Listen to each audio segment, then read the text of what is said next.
বহরমপুর গ্রামে বসবাস করে রামধন।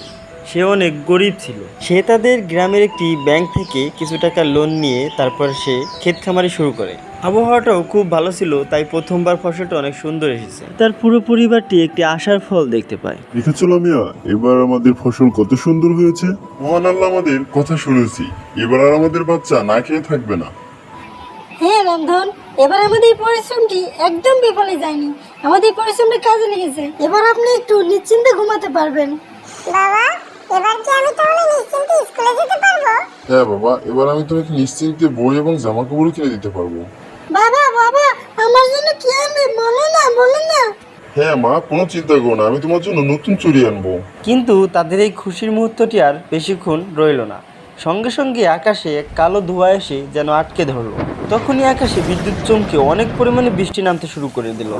রামধন, জলদি চল, খেতে অনেক পরিমাণে পানি ভরে গেছে। হে আল্লাহ, সবকিছু যেন শেষ না হয়ে যায়। রামধন তাড়াতাড়ি করে সেখানে দৌড়ে চলে যায় আর গিয়ে দেখে তার ক্ষেতের অবস্থা খুব খারাপ। পানিতে পুরো ক্ষেতটি একদম ভরে গিয়েছে। সকল ফসলগুলো নষ্ট হয়ে গেছে। হে আল্লাহ, তুমি এটা কি করলা? আমার তো এখন আর কিছুই বেঁচে রইলো না। আমার কষ্ট, আমার পরিশ্রম, আমার আশা সব যেন পানিতে মিশে গেল। ওগো, এখন বাচ্চাদের কি খাবো বলো? ঘরে তো একটা আনাজও নেই। পরের দিন সকালবেলা রামধন পায়ে হেঁটে হেঁটে গ্রামের চৌধুরী সাহেবের কাছে যাচ্ছে। তার কাছ থেকেই টাকা ধার নিয়েছিল। তার অনেক আশা ছিল যে অনেকটা সময় সে আরো বাড়িয়ে দিতে পারে। জমিদার সাহেব, আমার সমস্ত জমি বৃষ্টিতে শেষ হয়ে গেছে। আমাকে কি আর কিছুটা দিন সময় দিবেন? এবার ফসল করে আমি সমস্ত পাওনা টাকা শোধ করে দেব। আমি তোমাকে কোনো সময় দিতে পারবো না রামধন। গজের লেখা অনুযায়ী তোমার ওই জমি এবার আমার হবে। জমিদার সাহেব, ওটা আমাদের পূর্বপুরুষের জমি। আপনি ওই জমিটা নিয়েন না। আমার শুধু কাগজেই কথা, অন্য কোনো কথা নাই। ওই জমি কালকের মধ্যে তুমি খালি করে দেবে, বুঝতে পেরেছো? এবার তুমি আসতে পারো। রামধনের জমিটাও চলে গেল। এবার তো তার কাছে আর কিছুই রইল না।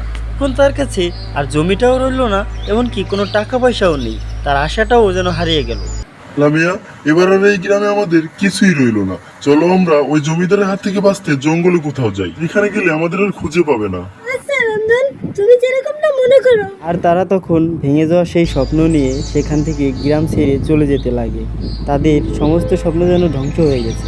তাদের যে জমিটুকু ছিল সেই জমিটুকু চৌধুরী সাহেব তাদের থেকে ছিনিয়ে নিয়েছে, কেননা তার পাওনা টাকার শোধ করতে এটাও প্রয়োজন। তাদের কাছে না তো খাবারের কিছু ছিল, না তো কোনো একটু জল খাওয়ার ব্যবস্থা ছিল।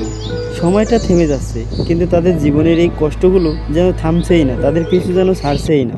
চলো লামিয়া, এখন আমরা সামনের দিকেই আগাই। আর পিছে তাকিয়ে কোনো লাভ নেই। আমাদের সবকিছু হারিয়ে গিয়েছে। এখন তো আমাদের ঘরটাও বেঁচে নেই। এখন শুধু বেঁচে আছে আমাদের দুজন ক্ষুধার্ত বাচ্চা। চলো এদের খাবারের ব্যবস্থা করি। এতে আমায় যা করতে হয় করব। বাবা, এখন আমরা কোথায় যাব? বাবা, আমরা এখন অচেনা একটি জায়গায় যাচ্ছি, যেখানে একজন মুরব্বী বাবা থাকে। তার কাছে গিয়ে দেখি কোনো আশ্রয়ের ঠিকানা পাই কিনা। ও অনেক ভালো একজন ব্যক্তি। বাবা বাবা, আমার অনেক ক্ষুধা পেয়েছে বাবা, আমাকে খাবারের ব্যবস্থা করে দাও। কষ্ট করে আরেকটু চল বাবা, ওই সামনে গিয়ে খাবারের ব্যবস্থা করব।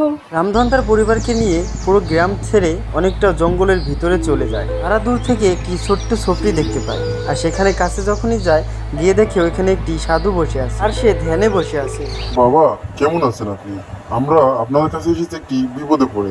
আমাদের কাছে আসলে কিছুই নেই, সব শেষ হয়ে গেছে। বৎস, তোমার ভেতরে ইমানদারি আছে। তুমি চাও তো আমার কুটিরে থাকতে পারো। তত কিছু তো নয়, কিন্তু মাথাটা গোজার মতো জায়গা হয়ে যাবে। আপনাকে অনেক ধন্যবাদ বাবা, আপনাকে আল্লাহ সবসময় ভালো করুক। আর ঠিক তখন থেকেই সেই কুঠিরটি তাদের ঠিকানা হয়ে গেল। আর সেখানে সকাল হতেই রামধন কাঠ কাটতে জঙ্গলের দিকে গেল। সেই কাঠগুলো বিক্রি করে যেন তারা কিছুটা সদাই করে খেতে পারে। লামিয়া, আমি জঙ্গলের দিকে যাচ্ছি কিছু কাঠ কাটতে। সেগুলো বেচে যদি কিছু টাকা হয় তাহলে বাচ্চাদের খাবার আনতে পারবো। তাড়াতাড়ি ফিরে আসবেন, বাচ্চাদের জন্য খাবার বানাতে হবে তো, আজ না খেয়ে আছে। রামধন পুরো দিন তার শরীরের ঘাম ঝরিয়ে কাঠ কাটতে লাগে, আর সেই কাঠগুলো নিয়ে মাথায় করে সকালবেলা বাজারে যেতে লাগে। তখনই তার এই কাঠগুলো অনেক অল্প টাকায় বিক্রি করে দিল, আর সেই টাকা দিয়ে আলু, পেঁয়াজ, সবজি, কিছু মাছ এবং আটা নিয়ে বাড়ি ফিরল। লামিয়া, কিছু খাবার নিয়ে এসেছি। অতটা বেশি তো নয়, কিন্তু বাচ্চাদের পেট ভরে যাবে। আমাদের ব্যবস্থা না হয় পরে করবো। তুমি এত পরিশ্রম করে এসেছো রামধন, তুমিও বসো, যাও হাত পা ধুয়ে এসে বসো, আমি তোমার জন্য দুটো রুটি সেঁকে আনি।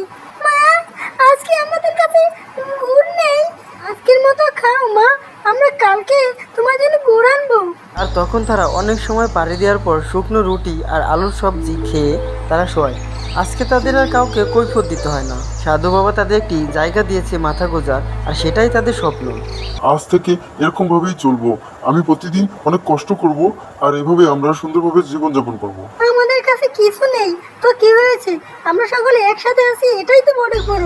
কঠিনতম এক সমস্যার পাহাড় তাদের সামনে দাঁড়িয়ে আছে, কিন্তু রামধন তা হার মানার ছিলেন না। তার যাত্রাটা ছিল অনেক লম্বা, কিন্তু তার নিজের উপর একটি অনেক বড় ভরসা ছিল।